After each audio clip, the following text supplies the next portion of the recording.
Hi, Shannon Waller here, and welcome to this Team Success podcast. Today we're going to be talking about something that I think is extraordinarily important and often misunderstood, and this is communication.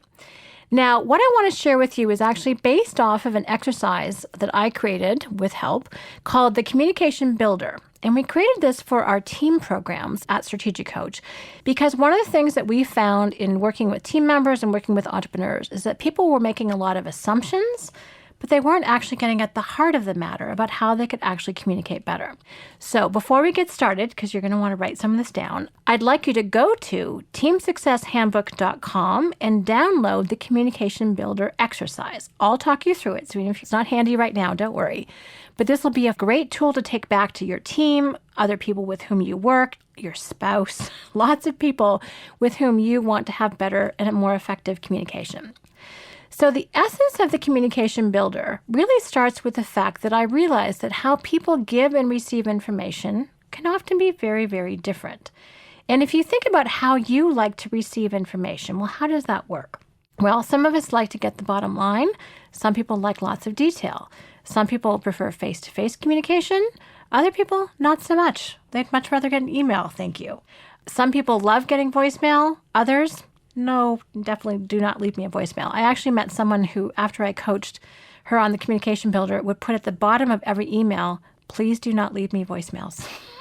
She was very clear about that. Please send me an email. She basically did not answer her voicemail. So I think they got rid of it. So one of the things that's really important is to actually communicate this and let people know. Now, why is it? Doesn't everyone like to communicate the same way that you do? No, actually they don't.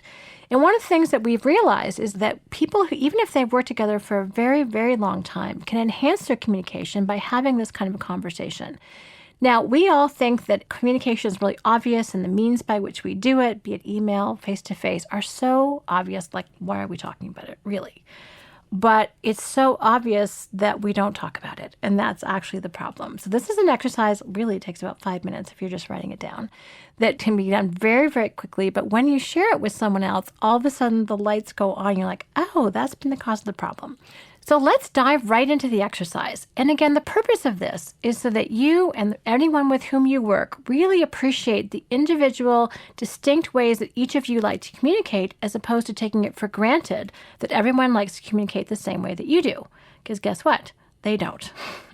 So there are 4 key things we're going to talk about. The first is how you like to receive information.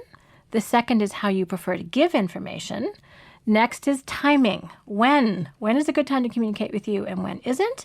And then finally, what do you need when you handle stress? When people get really clear on these 4 elements, receiving and giving information, timing, and handling stress, all of a sudden, some of the nuances become clear. If you've ever run into a circumstance where you tried to communicate with someone and it just did not work, you seem to be on 2 very, very different wavelengths, my goal is that after this conversation, you'll have some other alternatives. You'll have some other methodologies to try. You can try communicating in different ways. You can try different timing. But I want to give you new insight to something that we all think is so obvious, but that really isn't. And I've learned a lot why. So I'll explain that as we go through. So let's start by talking about the best way for you to receive information. I'm going to give you some options, and you can think of the ones that are best for you. So do you prefer face-to-face or phone? Do you prefer things written down by email or voicemail? Do you prefer texts, and in what situations? So that's kind of the methodology of how you like to get it. Now, the other part is how much information do you want, and how do you like to receive that information? Do you prefer the bottom line, or do you like lots of detail? Do you want lists? Are diagrams and pictures the best way to communicate with you? Are models physically demonstrating how something works? Is that the most effective technique? So what I want you to think about are what are the most effective ways to communicate with you? And then also, what are the least effective ways to communicate with you? Now, I want to give you a couple of examples for myself. I love face-to-face communication. That completely works to me. I can read facial expressions. Tone of voice is really important to me. Do I love email? No. If you do send me an email, please give me the bottom line. If it takes a lot of time to work through, I'm probably going to go off to something else. I'm just being straightforward here. Some of us we call it the bright, shiny object syndrome. We'll get distracted by the next bright, shiny object. So however it works for you, that's definitely what works for me. what works for you may be the complete and total opposite. So it's really important that you draw the line. Here's what works, here's what doesn't. Now, I'm going to contrast that to how you like to give information, and it may or may not be the same way. So, same criteria, face-to-face, phone, email, voicemail, text. And again, bottom line, lots of detail, lists, diagrams or pictures, or models. Now, what's your favorite way of giving information? One of the things that's interesting about me is that one of the least effective ways to give me information is to leave me a voicemail. Long voicemails where I have to write down all the stuff. I get distracted because someone's coming in my office or something else on my screen is more interesting. Voicemails are somewhat painful. But guess what? I love leaving voicemails. Just love it. Why? Well, I really like face-to-face communication. And if I can't actually be there, I want to communicate by voice. That's why actually I like doing podcasts. Why I like recording is because I can communicate tone. I can communicate enthusiasm. I can communicate emotion this way. So guess what? I love leaving voicemails. Now, I have to be a little careful because now I know people don't love getting them. So I have to make them pretty short. But it was funny to me when I realized that I don't like getting them, but I love leaving them. So how you like to receive or give information may be very, very different. Now, the other thing I notice is that depending on where you are, also can make a difference. If I'm traveling, please text me. That's by far the most reliable way, especially if I'm traveling countries and plans are different in each country. It can be hard to get data sometimes. So text is the most efficient way. I'm busy, I'm moving, I'm mobile, text me. Other times when I'm with you, I'd much rather have a longer in-depth conversation so we can explore all of the different aspects of what it is that we need to figure out. So sometimes timing, where you are, what you're doing also can make a difference. But be clear with this. We tend to assume that other people are exactly like us, and they're not. One of the things I want you to appreciate is that some of this information comes from some fabulous profiles out there. This is how we figured this stuff out. That's where these lists of selections, this is where these selections come from. So one of them is to know your personality. Are you outgoing, fast-paced, or are you more reserved, more even-paced? Are you people-focused or task-focused? That's all in the personality realm. For those of you familiar with your Kolbe profile, this is how you strive, how you problem solve, totally different part of the brain.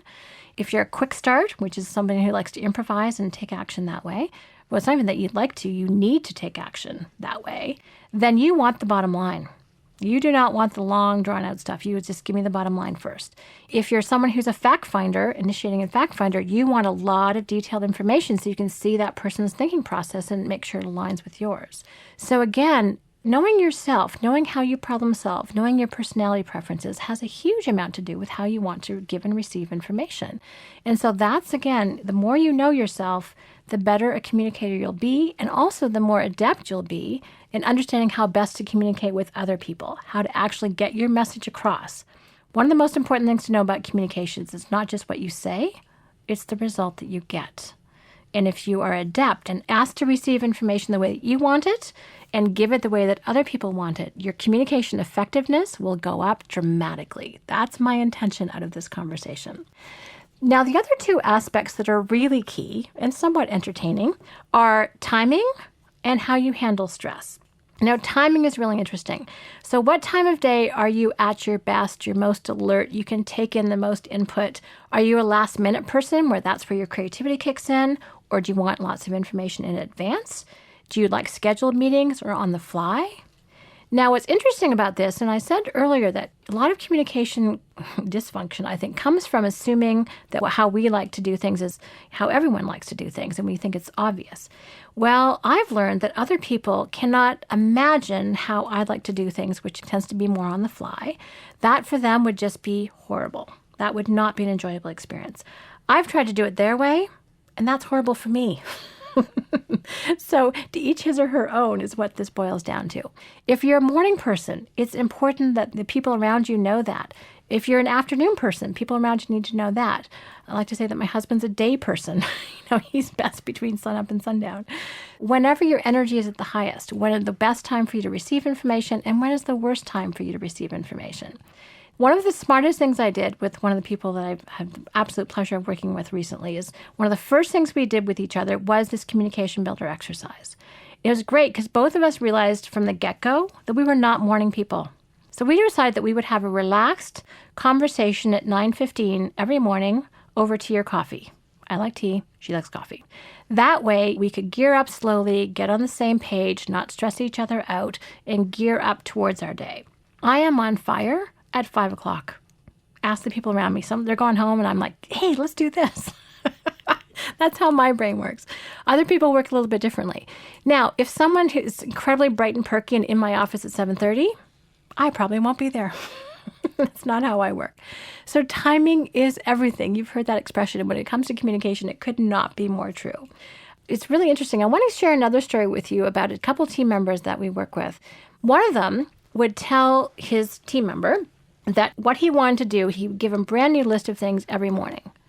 The problem was his colleague figured out his plan for the next day the night before.